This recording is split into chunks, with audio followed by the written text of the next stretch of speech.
আসসালামু আলাইকুম। অপারেশন করছি জনাব কাজী সাইফুদ্দিন আহমেদ সাহেবের ডান চোখ। অপারেশনটি আমি করছি বাংলাদেশ আই হসপিটাল উত্তরা শাখায়।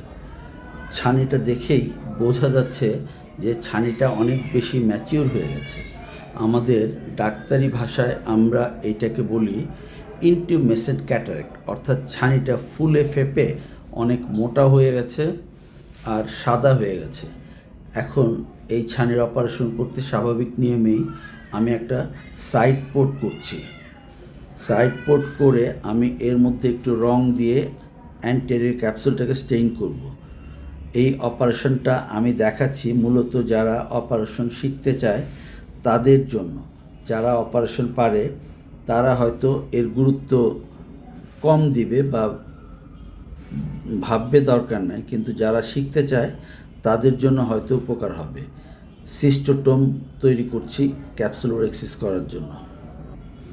এখন ব্যালেন্সড সল্ট সলিউশন দিয়ে এই ডাইটাকে বের করে নিয়ে আসছি। অ্যান্টেরিয়র চেম্বার ওয়াশ দিচ্ছি। এরপর একটু জেল দিয়ে অ্যান্টেরিয়র চেম্বারটাকে স্ট্যাবল করব এবং এসিটাকে ফর্ম করলাম। কর্নিয়ার উপর একটু জেল দিয়ে দিচ্ছি যেন কর্নিয়াটা শুকিয়ে না যায়। কর্নিয়া ভেজা থাকাই হলো কর্নিয়ার বৈশিষ্ট্য। মেইন পোর্ট করছি যেই পোর্ট দিয়ে আমরা অপারেশন করি, মূল কাজটা যেই পোর্ট দিয়ে করব সেই পোর্টটাকেই তৈরি করার জন্য একটা 2.4 সাইজের ইনস্ট্রাকশন দিচ্ছি। মূল অপারেশনটা এই 2.4 সাইজ দিয়ে আমরা এগিয়ে নেব। আবারও জেল দিয়ে এসিটাকে ফুলিয়ে নেওয়া, এসিটাকে ফর্ম করে নেওয়ার পালা। খুব সতর্ক থাকতে হবে, কারণ যেহেতু ইনটিউমেসেন্ট ক্যাটারেক্ট, একটু অসতর্কতা হলেই ক্যাপসুল ফেটে যাবে, ফেটে যেয়ে আর্জেন্টাইন ফ্ল্যাগ সিনড্রোম হয়ে যাবে, যেটা অপারেশন করার তুলনামূলক রিস্কি হয়ে যেতে পারে। তাই এসিটাকে ডিপ করে নিয়ে ক্যাপসুলোরেক্সিস করার দিকে এগিয়ে যাচ্ছি। প্রথমেই ছোট্ট একটা ফোঁটা করে নিচ্ছি যেন ভিতরের কিছু লিকুইড ফ্লুইড থাকলে তা বেরিয়ে যায়। ছোট্ট একটু ফোঁটা করে নিয়ে একটা ছোট্ট সেন্ট্রাল ক্যাপসুলোরেক্সিস করব। একটা ক্যাপসুলোরেক্সিস ফরসেপ, এই ফরসেপটার নাম ইনামুরা ক্যাপসুলোরেক্সিস ফরসেপ। এই ফরসেপ দিয়ে একটা সেন্ট্রাল ছোট্ট ক্যাপসুলোরেক্সিস করছি যেন পেরিফেরিতে প্রেশার না পড়ে। কিছুটা ডিবাল্কিং করার জন্যই আমি এই প্রসেসে এগিয়ে নিচ্ছি। সুন্দর করে একটা সেন্ট্রাল ক্যাপসুলোরেক্সিস করার দিকে এগিয়ে যাচ্ছি। যেহেতু ক্যাপসুল ফেটে যাওয়ার সম্ভাবনা, কাজে খুব সাবধানে ধীর গতিতে এগিয়ে নিচ্ছি। খুব ছোট্ট একটা সেন্ট্রাল ক্যাপসুলোরেক্সিস করলাম। এখন ডিবাল্কিং করব। খালি একটা সিরিঞ্জ দিয়ে লুজ কর্টিক্যাল ম্যাটারগুলিকে আমি টেনে নিয়ে আসছি। একটু ঘুরিয়ে ঘুরিয়ে চারিদিকে লুজ কর্টিক্যাল ম্যাটার যতটুকু টানা যায় টেনে পরিষ্কার করে ফেলতেছি যেন ইন্ট্রাক্যাপসুলার প্রেশারটা কমে যায়। ইন্ট্রাক্যাপসুলার প্রেশার কমে গেলে ক্যাপসুল টিয়ার হওয়ার সম্ভাবনা মোটামুটি নাই বললেই চলে। সুন্দর করে ডিবাল্কিং করে নিলাম। এখন একটা ভেনাস সিজার দিয়ে একটু কেটে নিয়ে আবার এগিয়ে নিচ্ছি।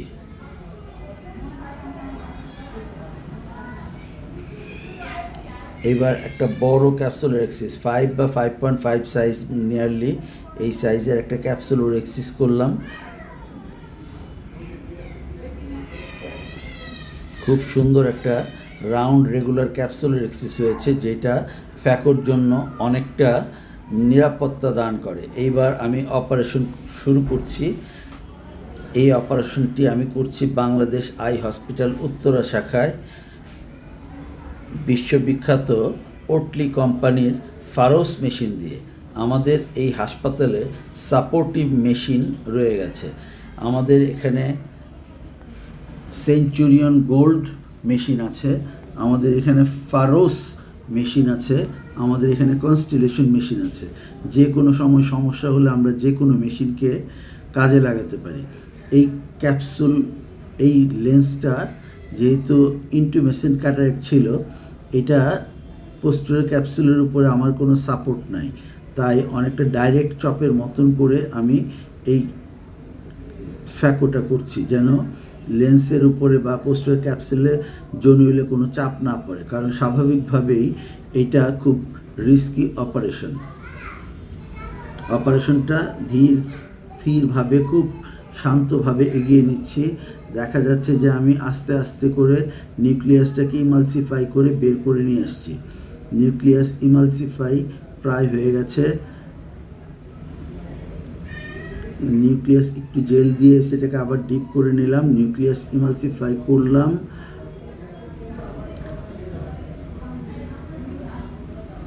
পুরা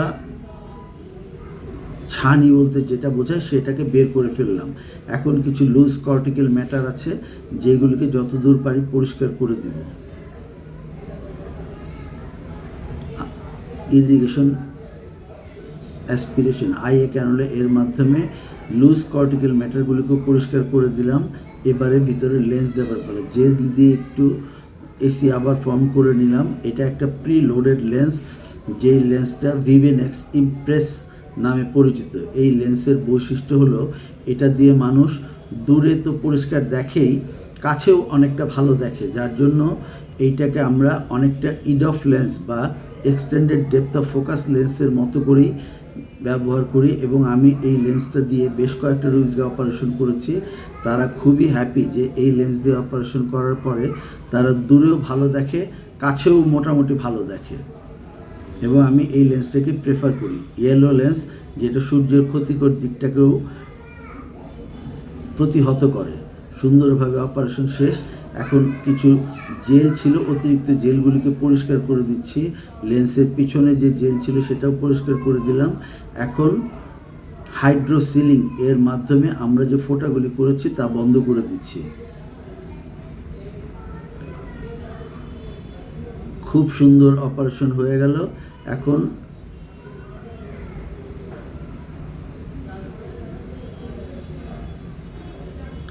অপারেশন খুব সুন্দর হয়েছে, আলহামদুলিল্লাহ। এই অপারেশন শেষে একদিন পরে রোগী আমাকে দেখাতে এসেছিল, তার ভিশন 6/9 এবং সে কাছের লেখাগুলিও পড়তে পারছে। রোগী অত্যন্ত সন্তুষ্ট চিত্তে বেরিয়ে গেছে, আলহামদুলিল্লাহ।